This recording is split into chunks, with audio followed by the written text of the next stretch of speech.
자, 하나님의 말씀은 누가복음 5장 17절부터 25절 말씀입니다. 누가복음 5장 17절부터 25절 말씀입니다. 우리 찾으셨으면 함께 교독하죠. 제가 17절 여러분이 18절 이런 식으로. 하루는 가르치실 때 갈릴리의 각 마을과 유대와 예루살렘에서 온 바리새인과 율법 교사들이 앉았는데 병을 고치는 주의 능력이 예수와 함께 하더라. 한 중풍병자를 사람들이 침상에 메고 와서 예수 앞에 들어놓고자 하였으나 무리 때문에 메고 들어갈 길을 얻지 못한지라. 지붕에 올라가 기와를 벗기고 병자를 침상째 무리 가운데로 예수 앞에 달아내리니 예수께서 그들의 믿음을 보시고 이르시되 이 사람아 내 제사함을 받았느니라 하시니 서기관과 바리새인들이 생각하여 이르되 이 신성 모독하는 자가 누구냐? 오직 하나님 외에 누가 능히 죄를 사하겠느냐? 예수께서 그 생각을 하시고 대답하여 이르시되 너희 마음에 무슨 생각을 하느냐? 내 죄 사함을 받았느니라 하는 말과 일어나 걸어가 하는 말이 어느 것이 쉽겠느냐? 그러나 인자가 저 땅에서 죄를 사는 권세가 있는 줄을 너희로 알게 하리라 하시고 중풍병자에게 말씀하시되 내가 네게 이르노니 일어나 내 침상을 가지고 집으로 가라 하시매 함께 읽습니다. 그 사람이 그들 앞에서 곧 일어나 그 누웠던 것을 가지고 하나님께 영광을 돌리며 자기 집으로 돌아가니. 아멘. 기도하겠습니다. 좋으신 아버지 하나님, 오늘 함께 모여 예배하게 해주심을 감사합니다. 예수님의 보혈로 저희 죄를 용서해 주시고 이렇게 저희의 기도를 또 들어주셔서 참으로 감사합니다. 우리 지체들과 또 교회 밖의 영혼들을 위해서 간절히 기도했사오니 아버지 응답해 주셔서 하나님이 살아계신 것과 우리가 또 하나님의 자녀 되신 것을 하나님 표적으로 보여주옵소서. 오늘 이 시간도 하나님 말씀을 저희가 사모합니다. 말씀이신 하나님께서 오늘도 나타나시고 우리 빛으로 임하여 주셔서 그 말씀으로 우리를 밝게 하여 주시고 우리를 또 회복시켜 주시니 감사하며 예수님 이름으로 기도했습니다. 아멘. 오늘의 말씀의 제목은 더 좋은 축복이에요. 더 좋은 축복. 예수님은 사람에 대해서 기대하지 않아요. 많은 사람들은 예수님께서 자신에게서 엄청난 것을 기대한다고 생각할지 모르지만 실생은 기대하지 않습니다. 왜냐하면 사람은 예수님 보실 때, 하나님 보실 때 100% 구원받아야 할 죄인이기 때문입니다. 예수님은 사람에 대해서 항상 소경이다, 양이다, 이렇게 표현을 하셨어요. 예수님의 눈에 이 땅에 의인은 하나도 없어요. 다 죄인일 뿐입니다. 하나같이 목자 없이 유리방황하는 양과 같아요. 예수님은 사람을 볼 때 양으로 봅니다. 따라서 예수님은 그 사람의 겉모습을 보시지 않아요. 또 그가 가진 소유도 보시지 않습니다.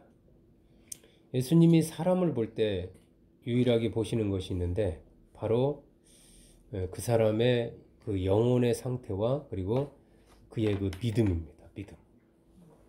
지난주에 전해드린 그 말씀의 권위와 능력은 다른 말로 하면 말씀에 대한 믿음을 의미합니다. 언제 그 말씀이 권위가 있고 능력이 있냐면 그 말씀에 대한 믿음이 있을 때 그렇게 그 말씀이 살아있는 말씀으로 능력 있게 나타나는 거예요. 그것은 또한 곧 예수님에 대한 믿음이기도 해요. 말씀만이 아니라 예수님에 대한 믿음이죠. 예수님의 마음을 움직이는 것이 바로 예수님과 그분에 대한 믿음입니다. 믿음. 그 예수님과 그분의 말씀에 대한 믿음이에요. 오늘 본문에는 한 중풍병자와 침상채 들고 왔기 때문에 저는 4명이라고 성경에 명수는 나오지 않지만 4명의 친구들이 나옵니다. 이 중풍병에 걸려서 꼼짝을 하지 못하는 이 한 중풍병자를 사람들이 침상째로 메고 예수님께 나왔습니다. 웬만하면 이게 얻고 올 텐데 아니면 다른 거 이렇게 해가지고 이렇게 움직여가지고 올 텐데 정말 꼼짝을 못 하나 봐요. 이 침상에서 좀 이렇게 잘못하면은 안 될 정도로 중증이죠. 완전 그냥. 그래서 아예 뭐 휠체어에 있다면 휠체어에다 옮겨서 보통 이동하잖아요. 근데 어떤 중증 같은 경우는 그냥 침대채 들고 다니잖아요. 그리고 이렇게 이동하고 이 사람이 그런 사람. 어떤 병이든지 어떤 심한 병이든지 고쳐주신다. 어떤 종류의 병이든지 그리고 어떤 심한 병이든지 그 관계없이 예수님께서는 고쳐줄 수 있는 능력이 있다는 그 예수님에 대한 그 소문을 듣고 나온 거예요. 소문만 듣고 이렇게 나온 겁니다.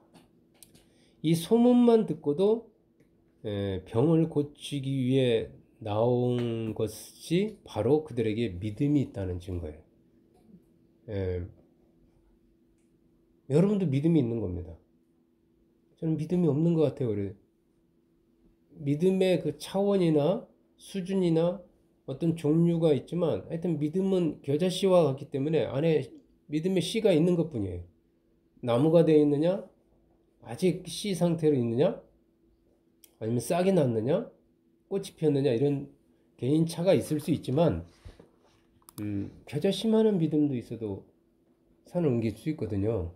그러니까 믿음이 없다라고 하시면은 그건 잘못 생각하시는 거예요. 이 사람들도 믿음이 있기 때문에 나온 거죠. 믿음이 없으면 나왔겠습니까? 그렇잖아요. 기대감이죠. 예수님에 대한 기대. 그들은 예수님 앞에 침상을 들여놓으려 했어요. 그런데 뭐 이 사람들이 오판을 했는지 뭐 이렇게 사람들이 많이 올 줄 몰랐는지 아무튼 사람들 때문에 메고 들어갈 길을 찾을 수가 없어요. 이 예수님이 지금 회당이 아닙니다. 어떤 개인집에서 말씀 전하고 계시는 거예요. 아무리 개인집이 커도 4, 50명이 못 들어갑니다. 근데 거기 꽉 찼다는 거예요. 밖에까지 이렇게 사람들이 지금 서서 말씀을 듣고 있는 겁니다. 예수님을 만날 그날만을 사실 학수고대하면서 그 소문을 듣는 순간부터 그 믿음이 생긴 순간부터 그 예수님에 대한 그 기다리고 그 예수님 만나고 싶어서 기다리다가 이 침상째 들고 그렇게 메고 왔는데 사람들이 너무 많은 거예요. 난감할 수 있지 않을 수가 없죠. 여러분 같으면 이런 상황에서 어떻게 하시겠어요? 여러분 기질이나 성격을 가지고 한번 나 같으면 어떻게 할까 한번 생각. 발만 동동 구르다가 아닌가 보다. 이건 오늘은 날이 아닌가 보다 하고 물러서겠습니까? 아니면 정말 너무 절박하니까 사람들한테 죄송합니다 좀 양보 좀 해주세요. 이 사람 너무 지금 심합니다. 대학병원에 가서 대기표 끊고 있는데 막 숨 넘어가면 막 여러분 뛰어다니잖아요.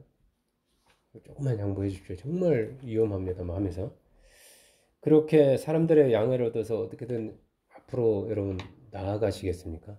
근데 사람들이 너무 진지해요. 뭐 도저히 그렇게 할 수가 없습니다. 그래서 그들이 택한 것은요, 정말 아무도 상상 못할 정도로 그렇게 깜짝 놀랄 방법이었어요. 그들은 사람들을 피해서요, 또 사람들이 부탁하지도 않고 계단을 이용해서 지붕에 올라갔어요. 그리고 침상에 들어갈 정도로 그 지붕 기와를 그냥 침상에 들어가려면 어느 정도로 벗겨야 돼요? 꽤 넓은 범위를 벗겨냈어요. 누가는 이게 기와라고 표현했지만 누가가 활동했던 시기나 그 배경은 다 헬라의 그 기와가 있는 지붕 문화에 익숙했기 때문에 이렇게 표현했지만 실상은 집 같은 걸로 이렇게 가로세로 엮었다. 마태복음에서는 그냥 지붕을 뜯었다라고 그랬어요. 여기는 기와를 표현했지만 뭐 잘못된 표현은 아닙니다. 이해하기 쉽게 해서 이렇게 표현한 거니까. 그런 다음에 그들은 다 하여튼 기와라고 합시다. 기와가 됐든 뭐가 됐든 하여튼 벗겼어요. 다 넓게 뜯어냈어요. 그런 다음에 병자를 그 침상째 물이 한가운데서 이 4, 50명이 모여 있다고 생각하십시오. 그 말씀을 전하고 계시는 바로 예수님 앞에 들고 올라가는 것도 힘든데 그것도 끈을 어디서 구해왔는지 하여튼 다 묶었어요.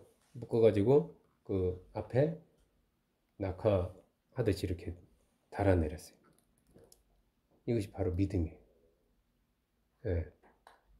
뭐 시기적으로 보면 아까 입구에 오는 것까지도 믿음인데 와서 또 장애물이 있을 때 또 그거를 극복하는 것도 이들의 믿음이 짧은 순간이지만 다른 믿음입니다. 예, 물러나지 않습니다.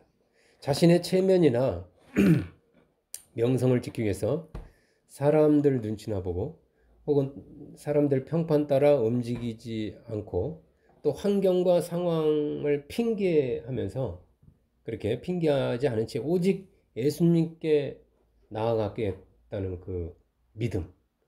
제가 믿음을 자세라고 그러잖아요.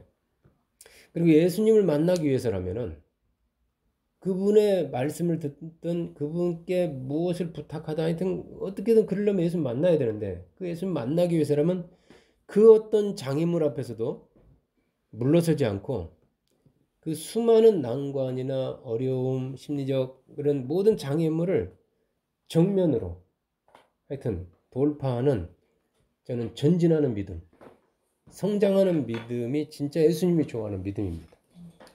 그냥 머물러 있는 믿음보다 또 타협하는 믿음보다 그것도 믿음이에요. 믿음은.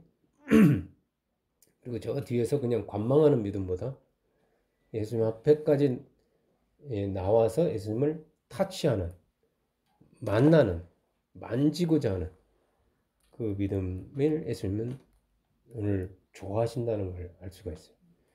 예수님께서는 지붕 귀화를 뜯어가지고 중풍병자를 침상째 달아내리는 그들의 행동을 결코 무리하게 여기지 않으셨어요. 그리고 오히려 그들의 기상천외한 그 행동을 적극적인 살아있는 믿음으로 보셨습니다. 사실 사람을 너무 배려하고 또 이해 타산을 생각하면서 내가 지붕을 뜯어내리면 얼마나 손해가 가지고 이 사람이 고소하고 나한테 이렇게 막 이런 계산하는 것이 많은 사람에게는 이런 도전하는 믿음 이게 있기가 힘들어요.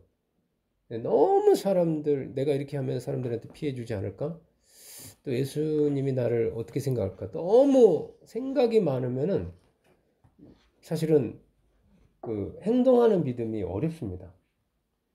그냥 머릿속에서만 생각하다 말아버리지 뭐 믿음이 이렇게 행동으로 나타나야 그게 어떤 기적이 따라오든 열매가 오게 돼 있거든요. 씨앗이 안에만 있어서는 아무 소용이 없거든요. 어떤 던져져야 되거든요. 그래서 그게 성격이나 혹은 너무 착해도 사실은 제가 신앙생활 해보니까 사회생활이든 신앙생활 너무 착해도 착하다는 게 너무 남을 그냥 배려해도 그 좀 또 안 좋을 때가 있어요. 물론 배려는 해야 됩니다. 잘하질 않아요, 믿음이. 그런 그들을 향해서 예수님은 크게 선포하셔요. 이 사람아, 마태복음에서는 소자야, 작은 자야, 내 죄사함을 받았느니라.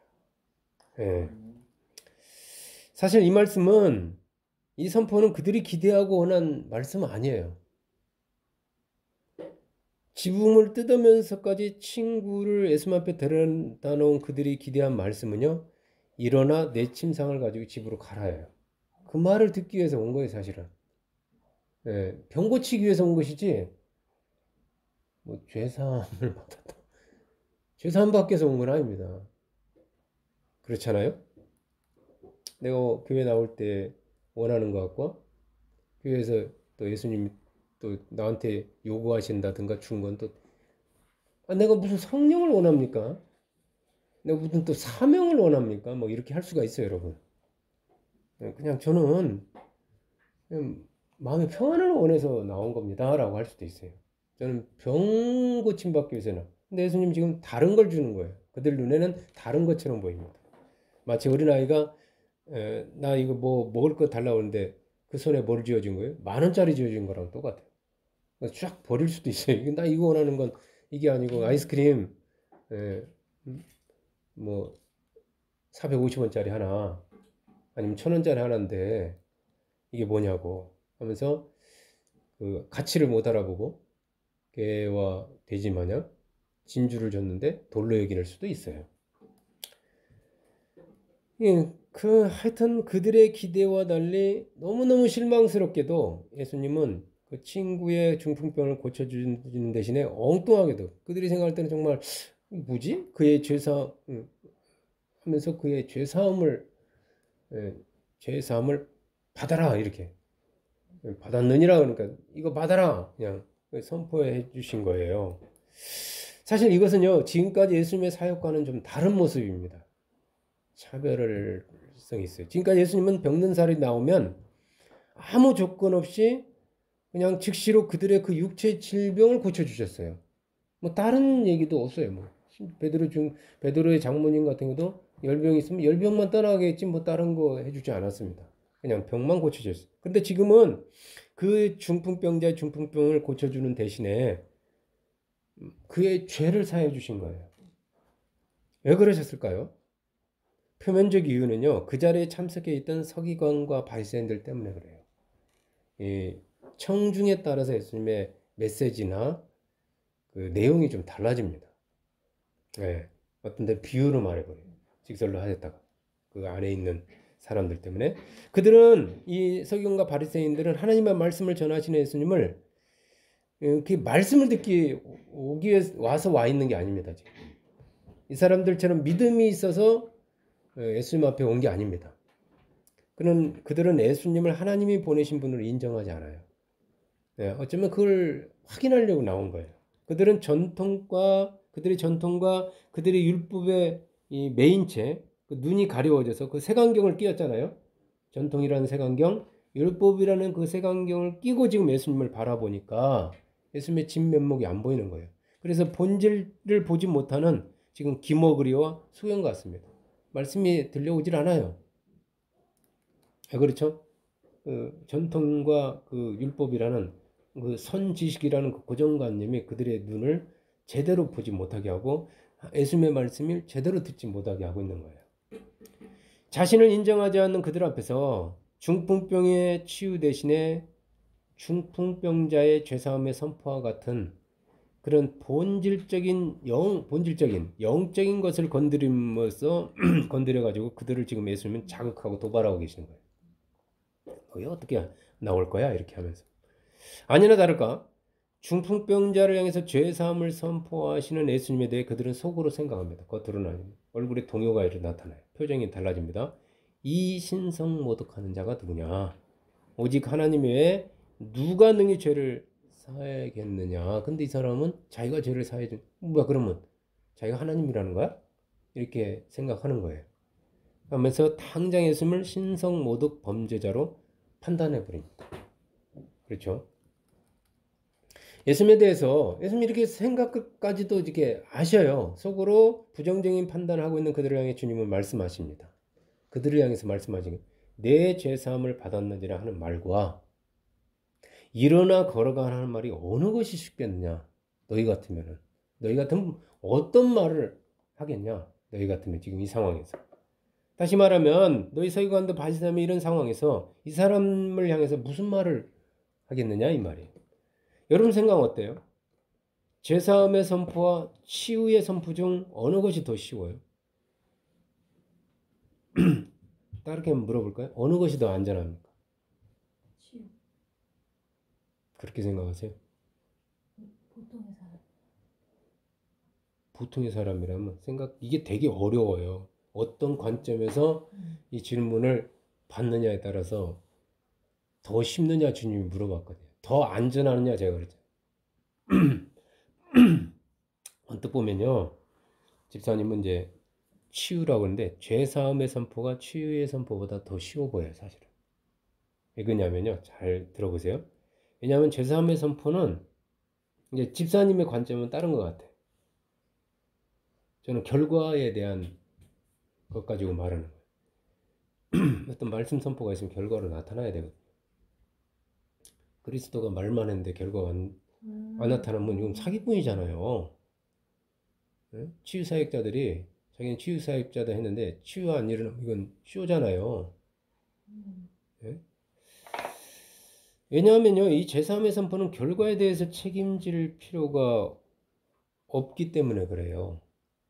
내가 누군가를 향해서 너 죄사함 받았다고 선포를 했다고 해서 그가 죄사함을 받았는지 안 나지 당장에 그 표가 납니까? 내가 죄사함 받았다고 해서 막 표가 나요?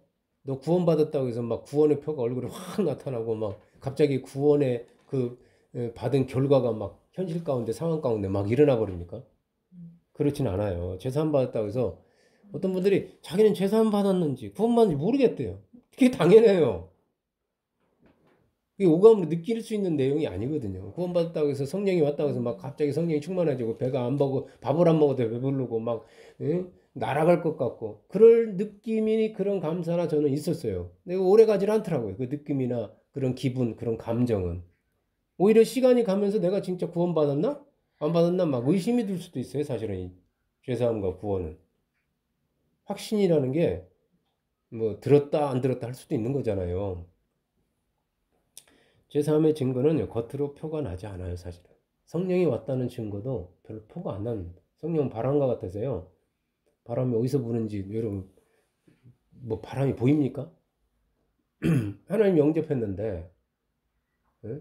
아이를 내가 영접했으면 잉태를 했으면 몇 달 안에 표가 나잖아요. 배가 불러온다든가.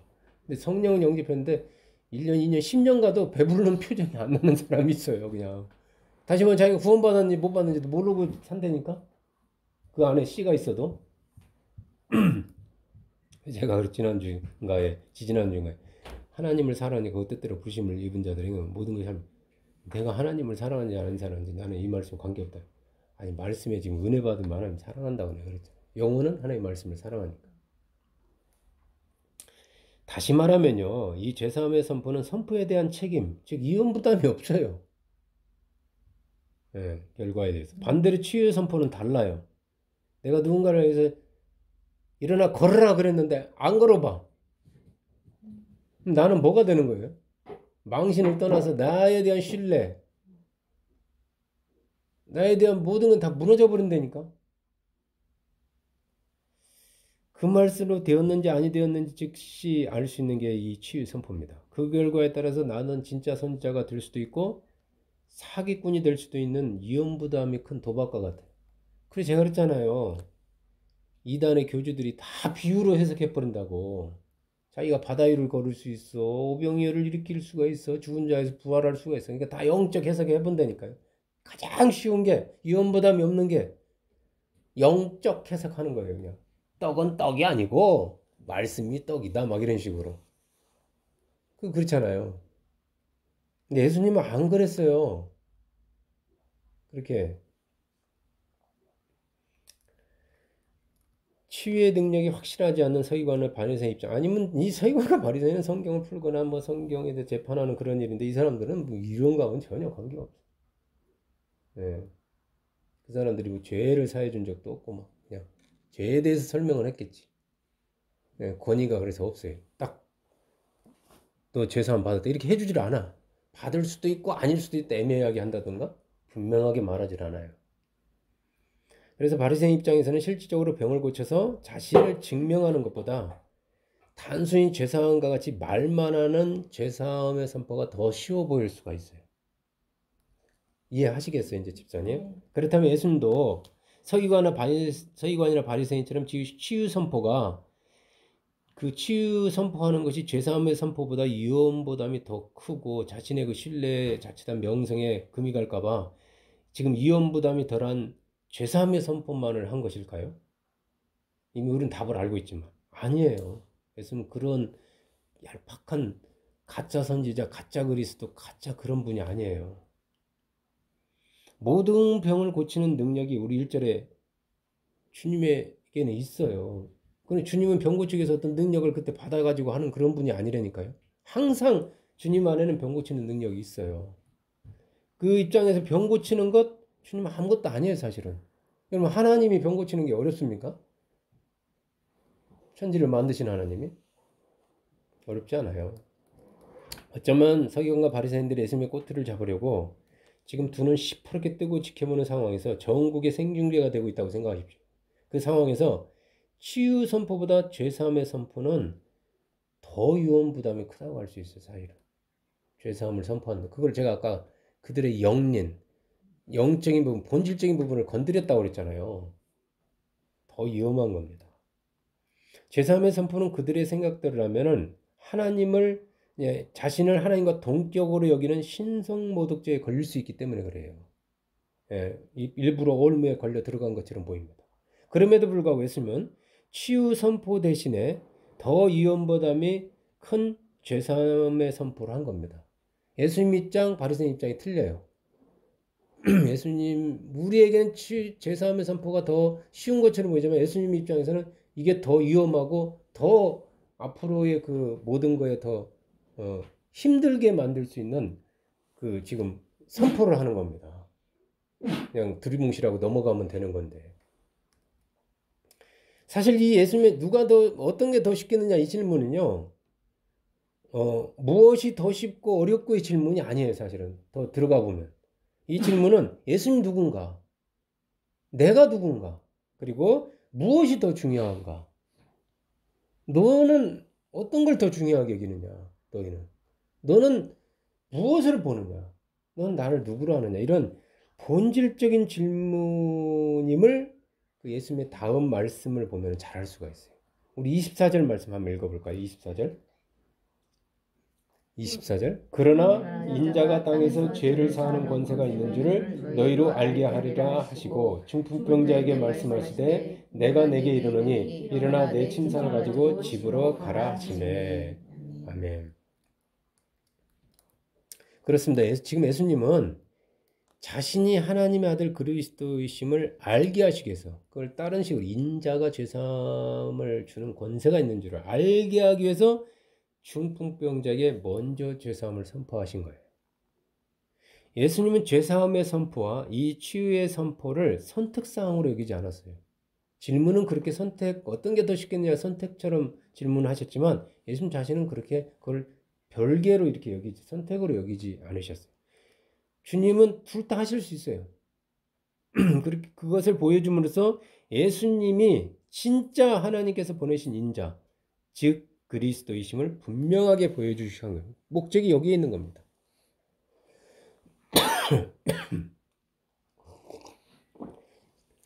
결코 치유의 이 선포가 죄사함의 선포보다 더 어렵고 위험 부담이 커서 이 죄사함의 선포를 한 것이 아니에요. 여러분 헷갈리지 않죠 지금? 제가 그냥 죄사함의 선포, 치유 선포 이렇게 나눠서 하거든요. 죄송합니다. 중풍병의 치유는 이 죄사함의 권세가 예수님에게 있음을 증명하는 표적인 거예요. 표적. 그게 주된 어떤 목적이 아니고 이 경우에는 그걸 통해서 이 무엇을 보여주고자 하는 중풍병. 물론 이 병자 입장에서는 이 중풍병 오래 고생한 사람 입장에서는 이게 가장 지금 시급한 문제고 가장 중요한 문제일지 모르지만 예수님의 입장하고 좀 다르단 말이에요. 근데 이 사람이 오늘 내일 죽는 병이었으면 예수님 즉시 고쳐주셨을 거예요. 근데 중풍병이라는 게 금방 죽고 막 그런 건 아니잖아요. 예수님의 초자연적인 치유 사역. 이것은 사실은요. 들어가 보면 사람들로 하여금 예수님이 죄를 사해 주신 하나님의 아들 그리스도를 믿게 하기 위함. 제가 예수님의 권위와 능력이라고 그랬잖아요. 말씀의 권위와 능력. 그걸 드러내기 위해 오늘 드러내신 겁니다. 그걸 그동안에는 병만 고쳐주셨는데 그냥 말았는데 내가 왜 이걸 하는지 이렇게 뭐 보여주지도 않는데 오늘 그걸 먼저 보여주신 거예요. 그리고 그 믿음은 예수님의 하나님을 믿게 하기 위함이라고 제가 그랬어요. 그리고 그 믿음은요, 예수님을 향한 그 믿음, 예수님의 말씀에 대한 믿음은 언뜻 보면 예수님을 추종하고 신격하게 예수님을 위한 것처럼 우리가 받아들일 수가 있습니다. 막 너 나 믿으더라. 내가 제3의 권세를 가진 자다. 내가 그다음 막 이렇게 막 믿음을 강요하는 것처럼 우리 예수님을 위해서 살아라 막 이렇게 마치 예수님을 위해서 말하는 것처럼 들리지만은 사실은 그 믿음을 가지라는 건 그 사람들로 하여금 죄로부터 구원을 받게 하기 위함이에요. 믿음을 가져야 구원이 받을 수 있으니까 믿음을 가지라고 한 것이지 나를 믿어라, 나를 따르라, 나를 위해서 살아라, 나를 위해서 희생하라 막 그런 예수님만을 위한 일방적인 그런 내용이 아닙니다. 우리가 그렇게 말씀을 그렇게 받아야지. 그러니까 너무 강요하지 마세요. 이렇게 받아들이는 게 부담스럽습니다. 나한테 자꾸 그렇게 말하지 마세요 하면은 참 안타까울 수가 없어요. 네. 그리고 또 하나 예수님께서 이게 이 질문을 하신 목적은 육체 질병의 치유 못지않게 중요한 것이 있다는 거예요. 그것이 바로 죄사함을 통한 영혼의 치유임을 알게 하기 위해서 먼저 죄사함을 선포하죠. 그러한 육체의 질병 많고 죄. 그래서 사람들은 그냥 그 필요만 채워주니까 그런가 보다 하고 말았어요.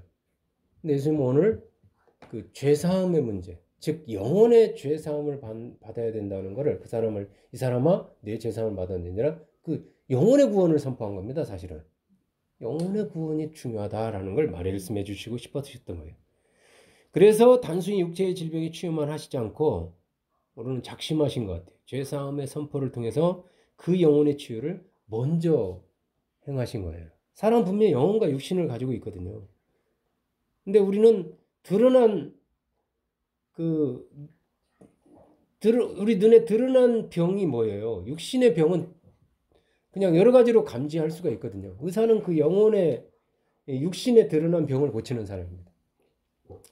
근데 사실 암도 무서운 것이 암에 걸렸는지 안 걸렸는지 그걸 모른다기 때문에 무서운 거 아닙니까? 그 증상이라도 알면은 미리 이렇게 대비할 수 있는데 뭐 코로나 바이러스도 마찬가지예요. 무증상 환자가 지금 무섭잖아요. 감염됐는지 안 면.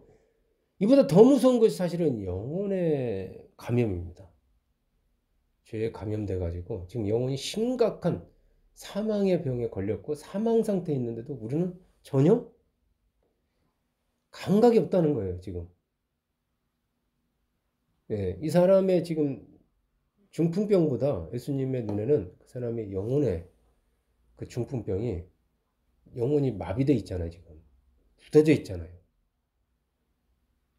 그 부분을 먼저 얘기하시면서 육신의 질병보다 영혼의 질병이 사실은 더 심각하다. 이 말씀을 하고 싶으셨던 것 같아요, 제가.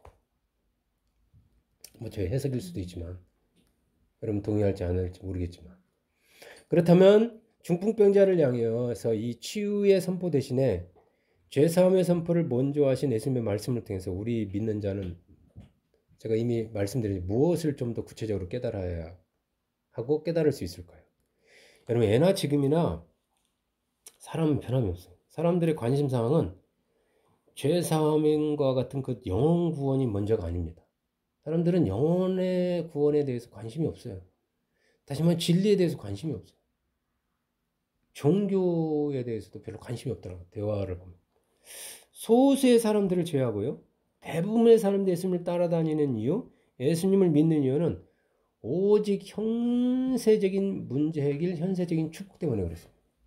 제가 오늘 제목이 뭐라고 했어요? 더 좋은 축복이에요. 더 좋은 축복.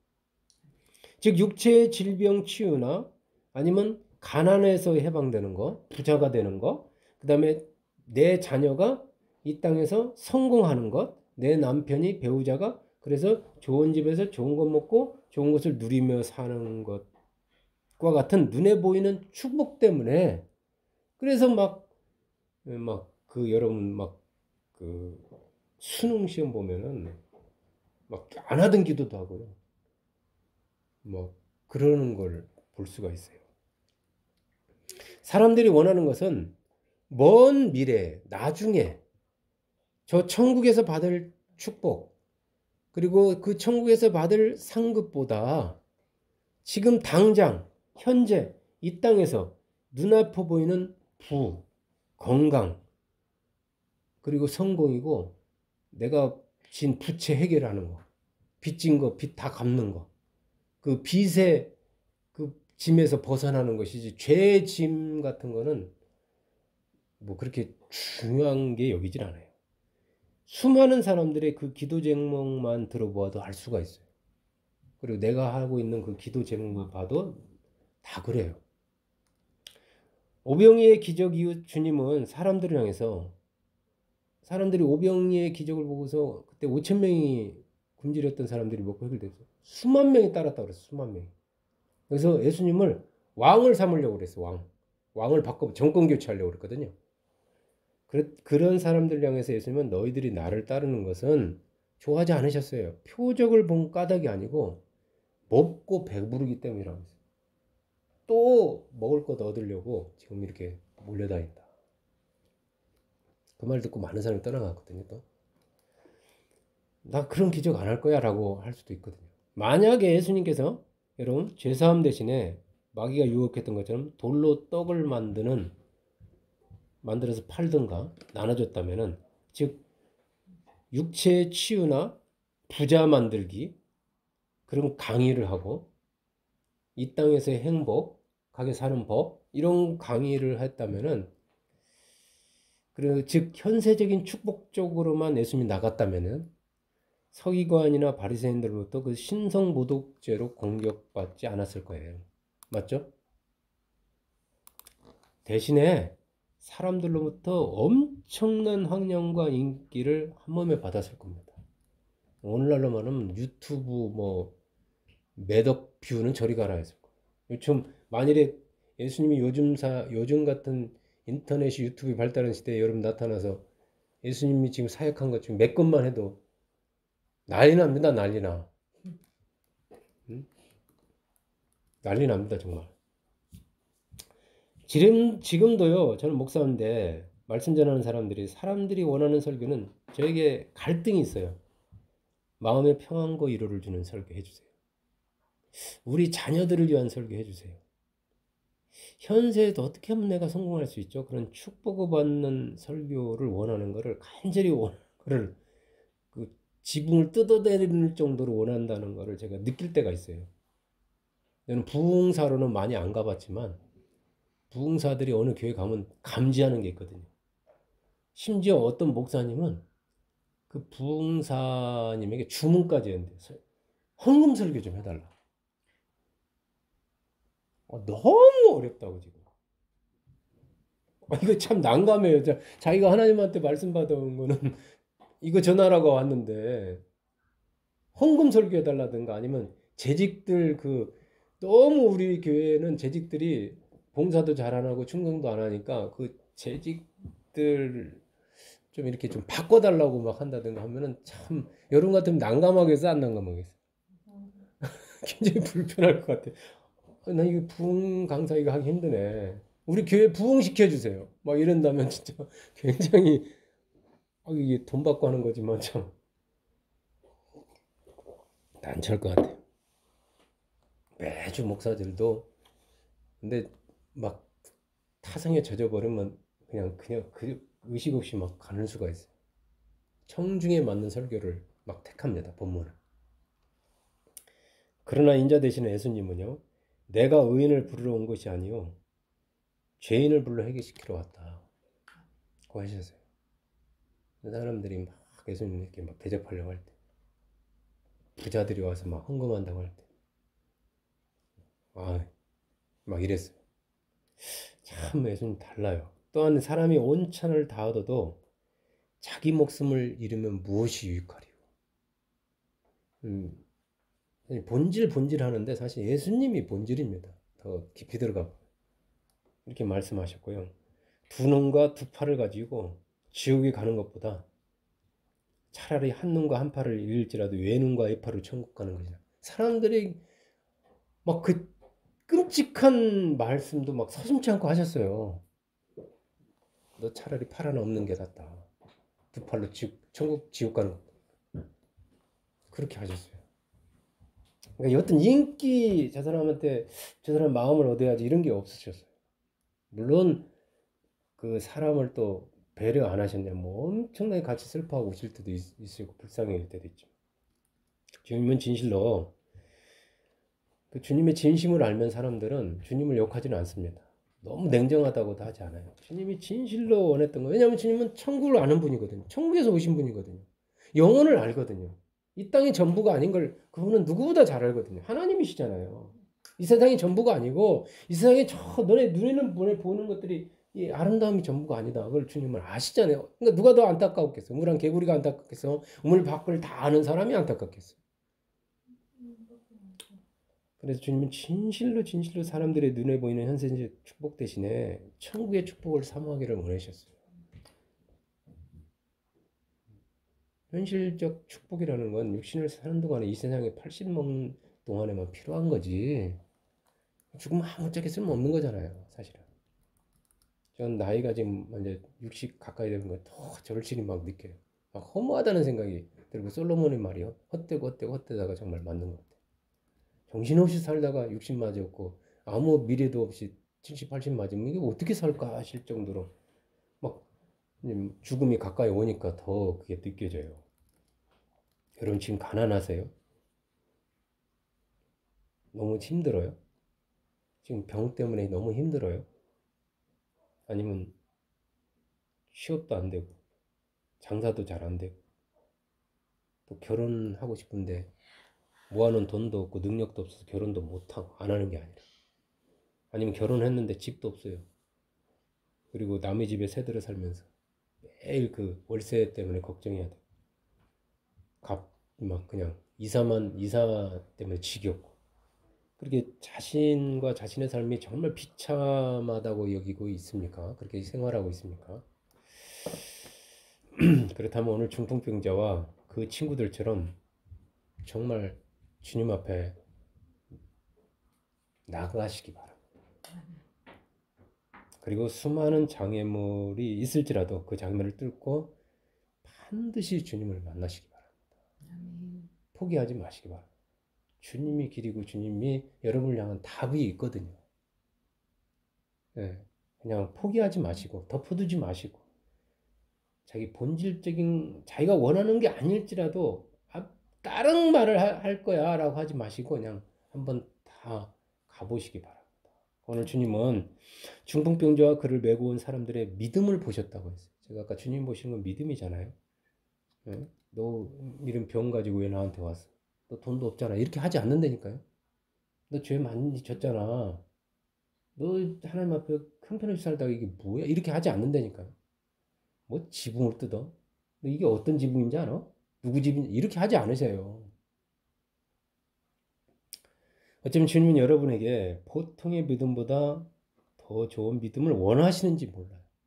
주님은 말씀 전하면서 밖의 상황을 알고 계셨을 수도 있어요.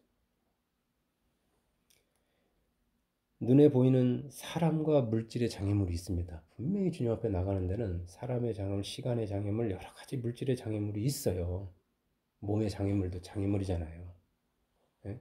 지식도 장애물일 수도 있어요. 어떤 데는 그 예수 만나는 장애물이지만 실제 그 성경적 지식이 없기 때문에 또 예수님을 만나기 힘들 수도 있어요. 너무 시간이 없을 수도 있고. 또 하나의 참 중요한 장애물, 눈에 보이지 않는 심령의 장애물이 있어요. 이게. 성격의 장애물. 여러 가지. 그런 것들을 과감하게 뜯어 던지시기 바랍니다. 그런 것 때문에 변명하지 마세요. 미루지 마세요. 가난하면 가난할수록, 절박하면 절박할수록 여러분 더 좋은 믿음을 가질 가능성이 더 높다는 걸 아셔야 돼요. 이 사람이 이렇게 절박하지 않았다면 지금 뜯었겠습니까?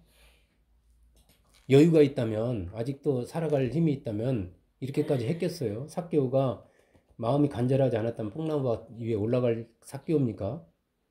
돈이 껐다, 응? 부족함이 있는데 까지 그 짓들 뭐 떠들든 말든 여러분에게 처한 형편과 상황을 지금 내가 너무 힘들어가 아니라 더 좋은 믿음을 가질 수 있는 기회로 여기시기 바랍니다. 사실 절박해야 주님 찾는 것 같아요. 내가 보면 아까 말한 사람들은요 영혼 관심 없어요. 진리 관심 없어요. 천국 관심 없어요. 그거 듣는 것조차도 별로 관심이 없어요. 오직 현세뿐이에요. 근데 현세적으로 마르고 쪼달리고 절박할 때 주님 찾는다니까. 그 문제를 해결하려고. 근데 주님은 다른 걸 주실 텐데 그것만 주는 거 아니에요. 주님은 그런 분이 아닙니다. 주님은요 지붕 기와를 뜯고 침상째 내려놓는 그들의 믿음을 보시고 이 사람들에게 육체의 축복만이 아닌 진짜 축복을 주시고 싶으셨던 것 같아요. 진짜 축복. 제가 더 좋은 축복이라고 그랬죠. 죄인이 예수님처럼 받는 진짜 축복은요 사실 예수님부터 이 받는 진짜 축복은 사실은 자신의 모든 죄를 아무 조건 없이 사함받는 거예요. 이게 만달란트 빚진 자가 받는 축복이라고 그랬어요. 100데나리하고는 비교도 안 되는 겁니다. 예수님의 관점과 내 관점이 다를 뿐이지. 물론 육신의 질병이나 가난으로부터 벗어나서 이 땅에서 행복하게 사는 것도 축복입니다. 축복입니다. 제가 그걸 축복이 아니라고 그래요. 축복이죠. 그렇지만 그것이 예수님을 믿는 이유의 전부고 목적의 전부라면, 내가 교회 다니는 목적의 전부라면, 그리고 그런 목적이 이루어지는 순간 예수님과 관계없는 사람이 된다면 그는 아직 밭에 감추인 보화를 발견하지 못한 거예요. 밭은 가졌을지 모르지만 그 안에 감추인 보화를 아직 자기게 된 게 아닙니다. 못 만난 겁니다. 밭에 감추인 보화는요, 예수님을 믿어서 죄사함을 받고 영원히 구원을 받아서 그 천국을 소유하는 거거든요. 그래서 예수님은 그 비유가 뭐냐면 마치 천국은 밭에 감추인 보화 같다고 그랬어요. 예수님이 원하는 건 천국이에요. 천국의 축복입니다. 천국의 삶을 누리는 겁니다. 그러나 중풍병에서 나왔다고 해서 그래 너 병 나왔다 가라 진상 들고 집으로 가라 해서 그 사람이 집에 가서 천국의 축복을 누릴 수 있을 것 같아요? 병 나왔다고 해서 잠깐은 누리겠지, 기쁘겠지, 여기저기 돌아다니겠지, 행복하겠지. 그러나 곧 망가집니다. 곧. 우리가 예수님의 보혈로 죄사함을 받아서 천국을 소유하는 것은 자기 소유 전부와 바꾸어도 전혀 아깝지 않은 엄청나게 기쁜 일인 겁니다. 그래서 기쁘게 자기 소유를 그 사람은 팔아서 그 부활을 살려고 자기 소유를 다 팔아서 그렇게 했다고 그랬지 않습니까? 그가 아무리 부자라고 해도 천국과 이 땅에서의 내가 가진 소유 전부와는 비교가 안 돼요. 네. 사람들의 관심사항은 지금 당장 눈앞에 보이는 현실이지만 예수님께 중요한 것은 그 영혼과 천국입니다. 아멘. 그 영혼이 죄로부터 구원을 받아서 이 땅에서 천국의 삶을 누리는 것이 주님의 뜻입니다. 다시 말씀드릴게요. 그 영혼이 죄로부터 구원을 받아가지고요, 이 땅에서 천국의 삶을 누리는 것이 주님의 뜻입니다. 아멘. 그리고 죽음 후에 그 영혼이 지옥에 가지 않고 천국에 가서 영원히 주님과 함께 살고 나아가서 주님과 함께 그리스도와 함께 왕노릇하는 것이 주님의 소원이에요. 아멘. 그래서 주님은 사람을 죽일 수 있는 권세를 가진 사람들을 두려워하지 말라고 그랬어요. 그 당시 예수 믿는 것 때문에 수많은 누가 시대에 핍박받고 박해받고 순교했거든요.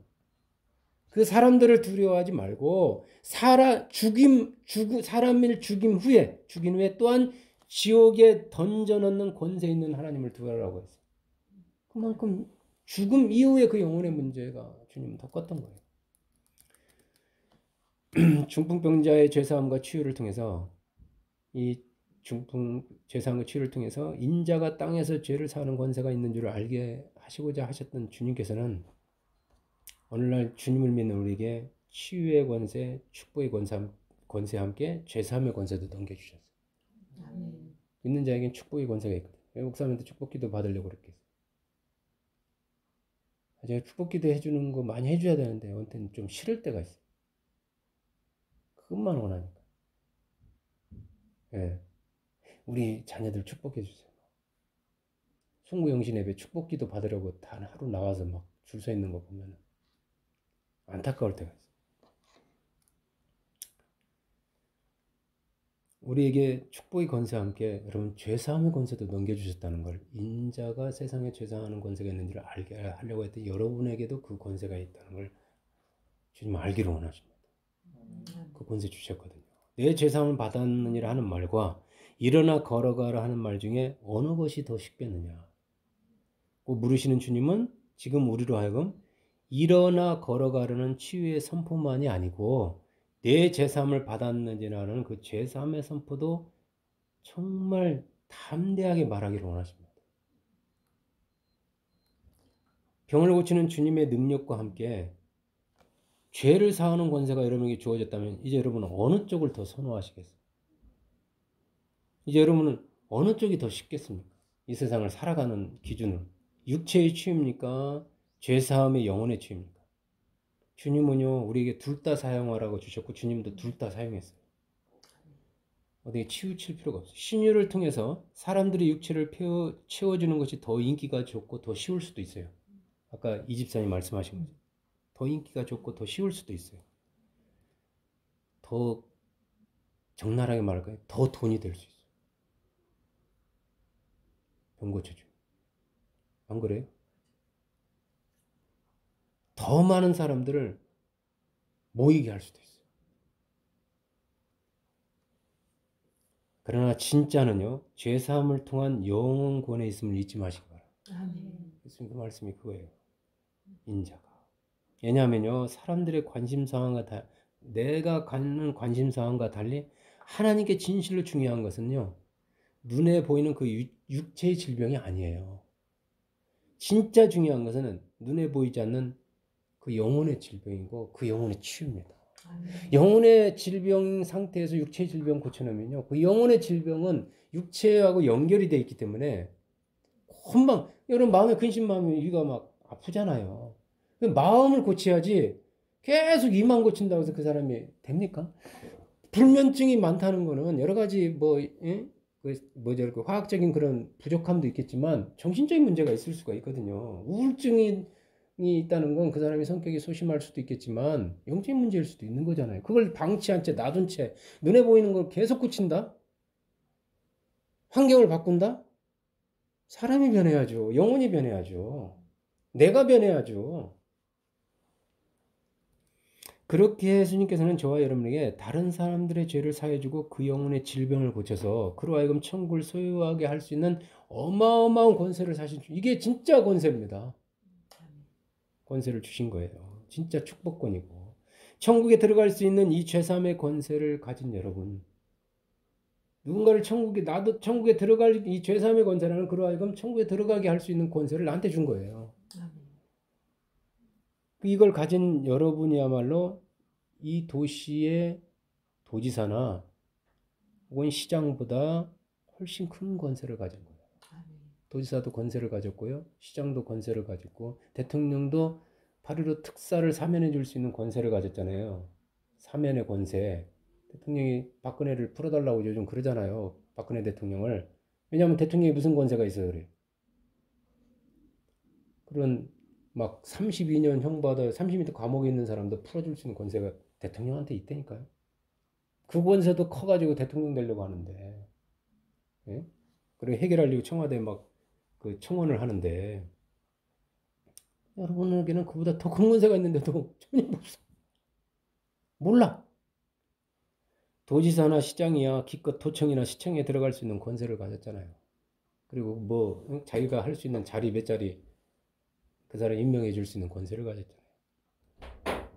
여러분은 이 지구의 천하보다 이 제주도가 아니라 이 지구 천하보다 중국보다 미국보다 더 어마어마한 천국에 들어가게 할 수 있는 그 권세를 여러분이 가지고 있다니까. 하나님의 아들의 믿는 자, 곧 그 이름을 믿는 자들에겐 하나님의 자녀가 되는 뭘 줬어요? 권세를 주셨으니요 주실 것이라고 그랬어요. 하나님의 자녀의 권세가 어마어마하다니까요. 이 죄사함 인자가 이 죄사함 권세 있다는 걸 예수님이 너희로 알게 하려고 하는 것도 있었지만 내한테 이런 권세 있어 이것 때문에 너희도 예수 믿는 너희에게 줬다 이 말이 하는 것 땅의 모든 권세를. 여러분 도시나 직장에서 사람들이 죽고 사는 것이 여러분 손안에 달려 있어요. 천하보다 귀한 목숨. 자, 히브리서 11장 24절 26절 보겠습니다. 히브리서 11장 24절부터 26절까지. 찾으셨나요? 합독할까요? 믿음으로 모세는 장성하여 바로의 공주의 아들이라 칭함 받기를 거절하고 도리어 하나님의 백성과 함께 고난 받기를 잠시 죄악의 낙을 누리는 것보다 더 좋아하고 그리스도를 위하여 받는 수모를 애굽의 모든 보화보다 더 큰 재물로 여겼으니 이는 상주심을 바라보리라. 아멘. 이 바로의 공주의 아들이었던 모세는요, 자신이 고난받는 하나님의 백성임을 아는 순간 그 애굽은 그 당시에 정말 엄청난 강대국이잖아요. 그 애굽에서 지금까지 누리던 그 모든 부귀 영화를 버리고 하나님의 백성들과 함께 고난받기를 선택합니다. 외면해도 관계없어요. 누가 뭐라고 할 사람 하나도 없어요. 모세는 외면하지 않았어요. 성경은 이 땅에서의 여기 무슨 낙이라고 그랬어요? 죄악의 낙이라고 그랬네요. 이 땅에서 그 애굽에서의 그 낙을 누리는 대신에 그리스도를 위해서 하나님의 나라를 위해서 받는 그 수모를 선택한 그의 믿음이라고 했어요. 그거를 선택이 믿음입니다. 사실 그의 믿음으로 그랬잖아요. 그의 선택을 그 믿음을 그의 행동을 애굽의 모든 재물보다 더 큰 재물이라고 표현하거든요. 이 믿음이, 이 선택이. 그게 더 큰 재물이다. 애굽에 있는 모든 재물보다 모세의 이 선택이 더 큰 재물이라는 거예요. 아, 비교가 됩니까? 누가 영리해요? 누가 지혜로워요? 손가락질하고 바보라고 했는데 모세한테 다들 아닌 거예요. 하나님 보실 때. 그리고 그가 이런 선택을 한 이유에 대해서 상주심을 바라보았기 때문이라고 했어요. 아멘. 상주심. 상은 언제 받아요? 나중에 받는다니까. 지금 받는 게 아니라.